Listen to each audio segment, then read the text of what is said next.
Herkese merhabalar. Çiçeğin tariflerine hoş geldiniz. Bugün sizlerle birlikte çok kolayca hazırlayabileceğiniz düdüklüde hindi tandır tarifi hazırlayacağız. Gerçekten görüntüsü şahane, yemesi ayrı lezzetli, çok güzel bir akşam yemeği alternatifi olacak sizin için bu tarif. Tarife geçmeden önce yayınladığım birbirinden farklı, hepsi denenmiş, tam ölçülü bu güzel tariflerden haberdar olmak için mutlaka kanalıma abone olun ve zili de açarsanız yayınladığım tariflerden anında haberdar olabilirsiniz.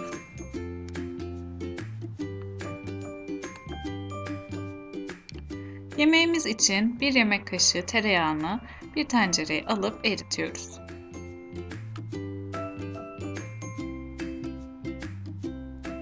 Küçükçe doğradığımız bir büyük boy soğanı eriyen tereyağın içerisine ekliyoruz ve soteliyoruz.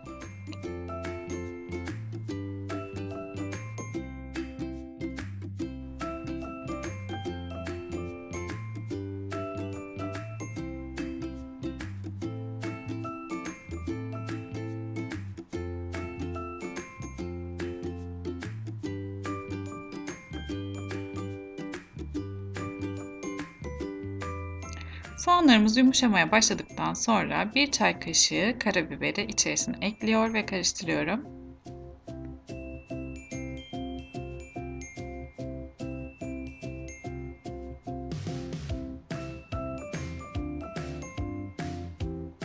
Yarım yemek kaşığı acı biber salçası kullanıyorum ben.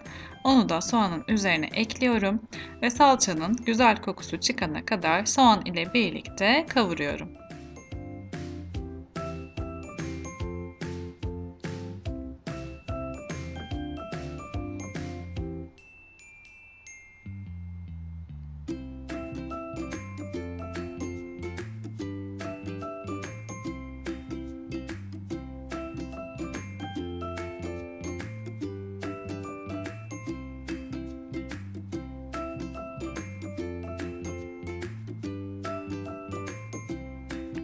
Soğanlarım güzelce kavrulduktan sonra üzerine 4 adet hindi yaprak kanat ekliyorum. Marketlerde bu şekilde bulabilirsiniz. Soğanla birlikte hindilerimi ön pişirme yapıyorum. Daha lezzetli olması için ilk olarak tencerede soğanlar ile birlikte ön pişirmeden geçiriyorum hindilerimi. Sonrasında düdüklü tencereye alacağız pişirmek için.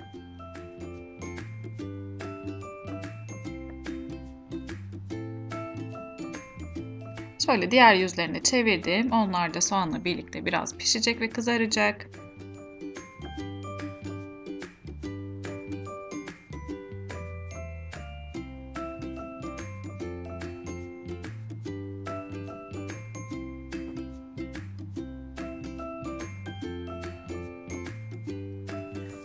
Gördüğünüz gibi hindilerimiz kızardı. Ön pişirmeyi tamamladık ve şimdi hindileri düdüklü tencerenin içerisine alıyoruz.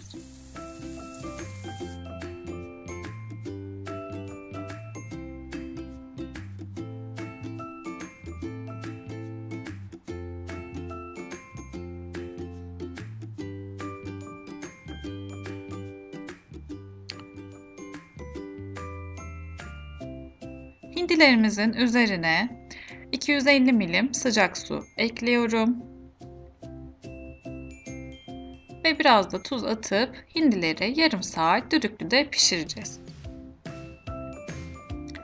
Ön pişirme yaptığımız tencerenin içerisine bir tane kırmızı kapya biber, bir tane havuç ve bir büyük boy patatesi ekliyorum ve onları da güzelce bu tencerenin içerisinde soteliyorum.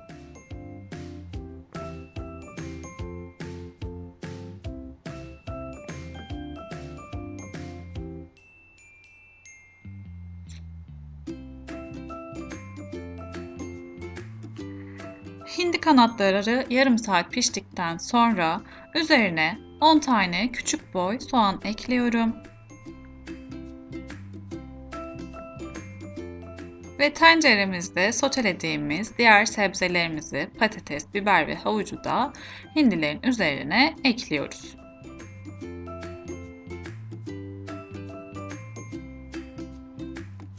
Yarım tatlı kaşığı kadar tuz atabilirsiniz. Bu aşamada sebzelerinize tuz atmadıysanız şayet.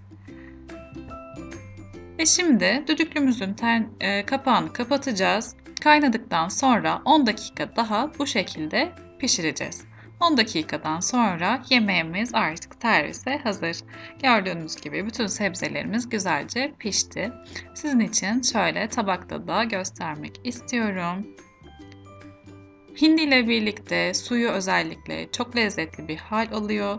Sebzelerin ve hindinin uyumu gerçekten çok güzel. Ve düdüklüde pişirdiğimiz için de yumuşacık oluyor. Şimdiden deneyeceklere afiyet olsun diyorum. Bu güzel akşam yemeğini sizin de menünüze eklemenizi tavsiye ederim. Denedikten sonraki yorumlarınızı da benimle paylaşabilirsiniz. Ve üzerine taze maydanozla süsleyip servis edebilirsiniz. O da gerçekten çok yakışıyor. Kanalıma abone değilseniz abone olmadan lütfen gitmeyin. Yeni tariflerde görüşmek dileğiyle. Hoşça kalın.